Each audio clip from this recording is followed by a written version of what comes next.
So now we're going to walk through sort of the basics of a DSLR mirrorless camera. When you go into your menu settings, you want to select basically what resolution are you shooting and what are the frames per second. Resolution is, are you shooting HD? Are you shooting 1920 by 1080? Are you shooting 720? Are you shooting 4K? You'll be able to find all these in your camera, and you should be able to know pretty easily what your options are in terms of resolution.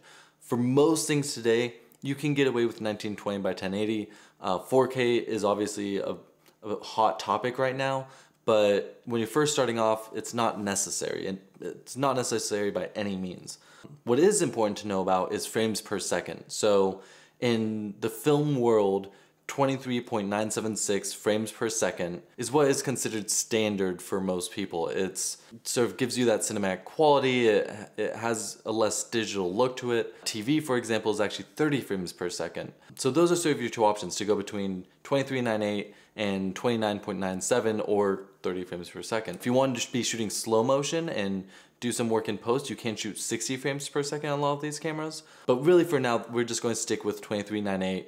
It's sort of the go-to for most people doing narrative or commercial work, unless you're doing slow-mo. So my camera's set at 1920 by 1080, 23.976 frames per second. Those are the first two things you want to go in and check what those are.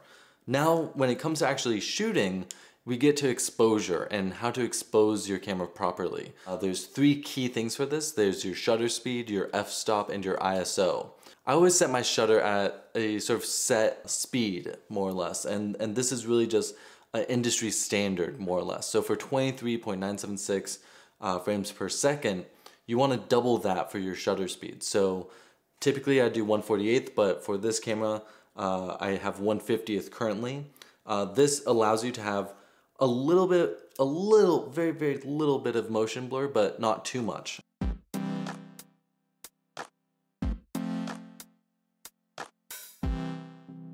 You can see if I go to, let's say, 1/15th shutter, I'm starting to get, here, let me stop down a little bit. You can see I'm getting much more motion blur, and this can be very distracting for your audience. At the same time, it can give a cool effect sometimes. Maybe you're doing a dream sequence and you want that sort of ghostly effect. It can be really cool. On the other end, let's go up to 1/1000th of a shutter. And this is, I think, for a lot of young filmmakers, you go outside and you have all this light, and so you bring the shutter way up, because for photography you can do that. But when it comes to video, what that does is it makes a much more sterile feeling image. It's very sharp, there's no blur whatsoever, and some people really like this look, but it can feel very sterile. My recommendation is to just stick with 1/50th. Again, you sort of double your frames per second. So if you're shooting 30 frames per second, you want it to be at 1/60th. If you're shooting 60 frames per second, you want to do 1/20th per second. That's all for shutter speed. And so I'm at 1/50th shutter, and I'm at f1.8.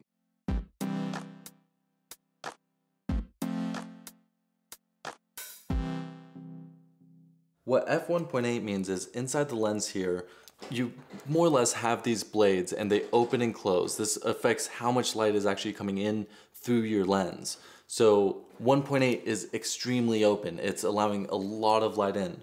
And in return, what this does is it gives you a very shallow depth of field. The reason people love mirrorless and DSLR cameras is because they give you that cinematic look. They have your subject nicely in focus and everything else behind it out of focus.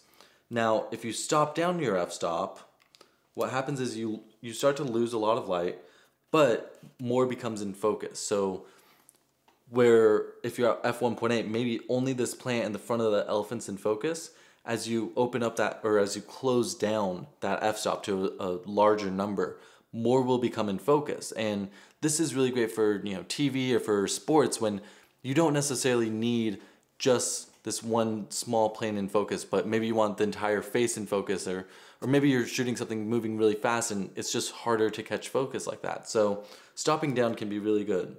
Obviously, I'm at 1/50th shutter and at f11 now, so it's much darker. So the third thing that you have to do is adjust your ISO.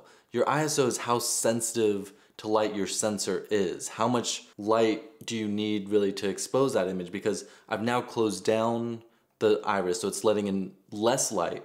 So I have to make the ISO higher. I have to make it more sensitive to light. So I'm at ISO 100 now, and again f11, shutter speed 1/50th. So I'll bring the ISO up, and you can see, so I just brought it up all the way to 3200 ISO. For most cameras, I would not recommend going over 1600 ISO.